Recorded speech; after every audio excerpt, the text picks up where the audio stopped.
কাজ না করেও কেউ কেউ অতি সহজে বসে খেতে চায়।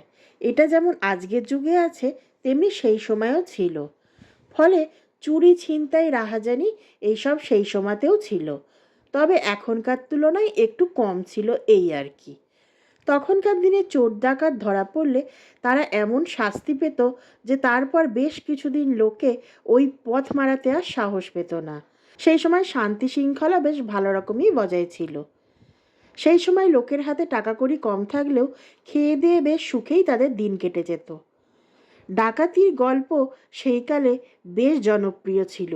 বেশ কিছু রোমাঞ্চকর ডাকাতির গল্প সেই সময় চলত। রাজামশাই তার দরবারে সবাইকে বলে দিয়েছিলেন, এই রাজ্যে যেন চুরি ডাকাতি না হয়, সেদিকে যেন লক্ষ্য রাখা হয়। রক্ষীরা যেন সর্বদা সজাগ থাকে। নগরপাল বেশ দক্ষতার সঙ্গেই এই সমস্ত সামলে নিতেন। অনেক দিনই হলো চুরি ডাকাতির গল্প আর রাজ্যে শোনা যাচ্ছে না। এই নগরপাল খুব কড়া হাতে রাজ্যের শান্তি শৃঙ্খলা বজায় রাখার চেষ্টা করছেন। রাজামশাই তাই খুবই খুশি তার ওপর। একদিন তিনি সন্ধ্যের পর রানীমাকে সঙ্গে নিয়ে বাড়ির ছাদে পায়চারি করছিলেন। বেশ ভালো মৃদুমন্দ বাতাস বইছিল। মহারাজ মাঝে মাঝে এই সন্ধ্যের দিকে মহারানীকে সঙ্গে নিয়ে একটু পায়চারি করতে বেরুতেন। আজও ঠিক তেমনই বেরিয়েছিলেন। গোপালও মাঝে মাঝে তাদের সঙ্গে থাকত, কারণ রানীমা গোপালকে বেশ স্নেহ করতেন। আজও গোপাল তাদের সঙ্গে ছিল, তবে এক মুহূর্তের জন্য একটু নিচে গেছে একটা দরকারে। রাজামশাই ও রানীমার ইচ্ছা হয়েছে একটু কিছু খাবার, তাই তারই ব্যবস্থা করতে গেছে গোপাল হেসেলে।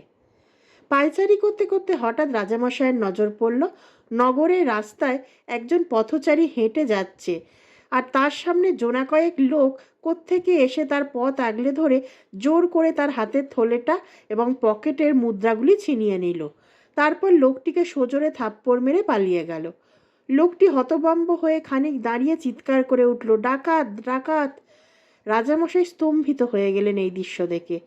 কে বলেছে তার রাজত্বে চুরি, ছিনতাই, ডাকাতি এসব বন্ধ হয়ে গিয়েছে? নগরপালকে কালকেই ধরতে হবে। বিষয়টা নিয়ে আগামীকালই দরবারে গুরুত্বপূর্ণ আলোচনা করতে হবে। ঠিক এমন সময়েই গোপাল ছাদে এসে উপস্থিত হলো।